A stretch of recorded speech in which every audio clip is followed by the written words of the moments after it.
Salam sejahtera Malaysia, terima kasih kerana menonton video-video dalam channel ini. Sebelum kita mula, jangan lupa untuk tekan tombol subscribe, share, like dan komen. Let's go!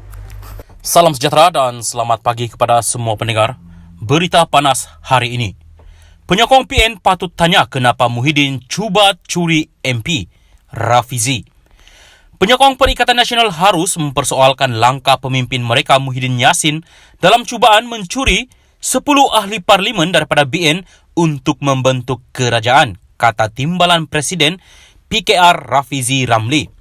Dalam klip video di akaun TikToknya malam tadi, Rafizi berkata tindakan sedemikian akan menjadikan undang-undang anti lompat parti tidak bermakna dan akan membawa kepada berulangnya langkah Sheraton. Kalau 10 orang ahli parlimen tarik balik sokongan, tak takutkah Muhyiddin dia akan jadi Perdana Menteri yang berhikmat lebih pendek dari 18 bulan sebelum ini? Takkan dia tak sedar kalau dia teruskan lagi permainan langkah Sheraton untuk membentuk kerajaan? Silap-silap hari ini dia mungkin jadi Perdana Menteri selama beberapa bulan, kata Rafizi. Rafizi merujuk kepada dakwaan awal Muhyiddin bahawa dia telah mendapatkan akuan berkanun SD daripada 115 ahli parlimen yang menyokongnya sebagai Perdana Menteri. Dakwaan Muhyiddin itu menimbulkan spekulasi bahawa beberapa ahli parlimen BN mengabaikan keputusan pemimpin tertinggi mereka dan bertindak sendiri menyokong Muhyiddin. Akhirnya, BN memutuskan kesemua 30 ahli parlimennya mesti akur dengan keputusan kepimpinan pusatnya untuk mematuhi tita yang di Pertuan Agong untuk membentuk kerajaan perpaduan. Klip video TikTok Rafizi semalam turut menceritakan versi peristiwanya selepas berakhirnya pilihan raya 19 November dan 4 hari penting selepas itu yang membawa kepada pelantikan Anwar Ibrahim sebagai Perdana Menteri. Menurut Rafizi, Agong telah mencadangkan kerajaan perpaduan untuk memecahkan kebuntuan politik dan mencadangkannya kepada gabungan utama. Semua gabungan kecuali PN bersetuju dengan cadangan itu, kata Rafizi. Rafizi yang berkata dia adalah perunding utama dalam pembentukan kerajaan baru mendedahkan Muhyiddin dan Presiden PAS Abdul Hadi Awang telah menulis mengenai draft cadangan daripada istana bahawa mereka tidak bersetuju dengan idea itu. Mereka yang marah tentang pembentukan kerajaan kerana mahu kerajaan yang didominasi oleh wakil rakyat dan Menteri Melayu yang secara begitu besar, mereka patut bawa bersabar dan sepatutnya tanya balik kepada Muhyiddin dan Hadi. Bukankah tindakan menolak titah tuanku untuk membentuk kerajaan perpaduan itu bertentangan dengan kempen PN? Konon, mereka mahu menjaga Melayu dan institusi Melayu. Kenapa nak bentuk kerajaan dengan mencuri MP parti lain, kata Rafizi. Sementara itu, Rafizi menggesa ahli parlimen pembangkang untuk memberikan kritikan membina terhadap kerajaan baru.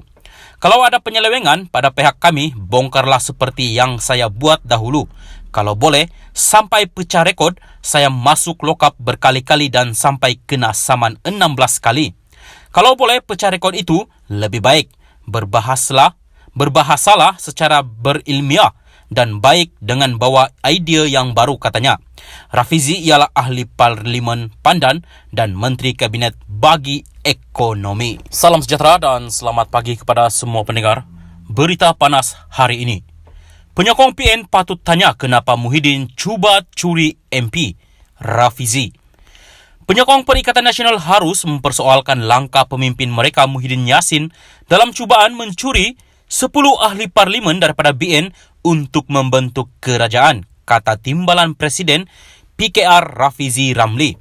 Dalam klip video di akaun TikToknya malam tadi, Rafizi berkata tindakan sedemikian akan menjadikan undang-undang anti lompat parti tidak bermakna dan akan membawa kepada berulangnya langkah Sheraton.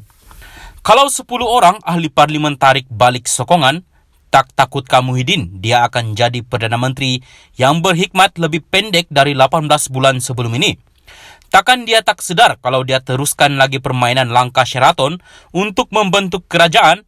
Silap-silap hari ini dia mungkin jadi Perdana Menteri selama beberapa bulan, kata Rafizi. Rafizi merujuk kepada dakwaan awal Muhyiddin bahawa dia telah mendapatkan akuan berkanun SD daripada 115 ahli parlimen yang menyokongnya sebagai Perdana Menteri. Dakwaan Muhyiddin itu menimbulkan spekulasi bahawa beberapa ahli parlimen BN mengabaikan keputusan pemimpin tertinggi mereka dan bertindak sendiri menyokong Muhyiddin. Akhirnya, BN memutuskan kesemua 30 ahli parlimennya mesti akur dengan keputusan kepimpinan pusatnya untuk mematuhi titah yang di-Pertuan Agong untuk membentuk kerajaan perpaduan.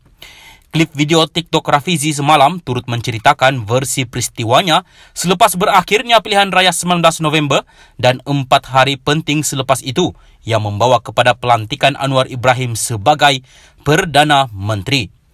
Menurut Rafizi, Agong telah mencadangkan kerajaan perpaduan untuk memecahkan kebuntuan politik dan mencadangkannya kepada gabungan utama. Semua gabungan kecuali PN bersetuju dengan cadangan itu, kata Rafizi. Rafizi yang berkata dia adalah perunding utama dalam pembentukan kerajaan baru mendedahkan Muhyiddin dan Presiden PAS Abdul Hadi Awang telah menulis mengenai draft cadangan daripada istana bahawa mereka tidak bersetuju dengan idea itu. Mereka yang marah tentang pembentukan kerajaan kerana mahu kerajaan yang didominasi oleh wakil rakyat dan Menteri Melayu yang secara begitu besar, mereka patut bawa bersabar dan sepatutnya tanya balik kepada Muhyiddin dan Hadi. Bukankah tindakan menolak titah tuanku untuk membentuk kerajaan perpaduan itu bertentangan dengan kempen PN? Konon, mereka mahu menjaga Melayu dan institusi Melayu. Kenapa nak bentuk kerajaan dengan mencuri MP parti lain, kata Rafizi. Sementara itu, Rafizi menggesa ahli parlimen pembangkang untuk memberikan kritikan membina terhadap kerajaan baru. Kalau ada penyelewengan pada pihak kami, bongkarlah seperti yang saya buat dahulu. Kalau boleh, sampai pecah rekod, saya masuk lokap berkali-kali dan sampai kena saman 16 kali. Kalau boleh pecah rekod itu, lebih baik berbahasalah secara berilmiah dan baik dengan bawa idea yang baru, katanya. Rafizi ialah ahli parlimen Pandan dan Menteri Kabinet bagi ekonomi.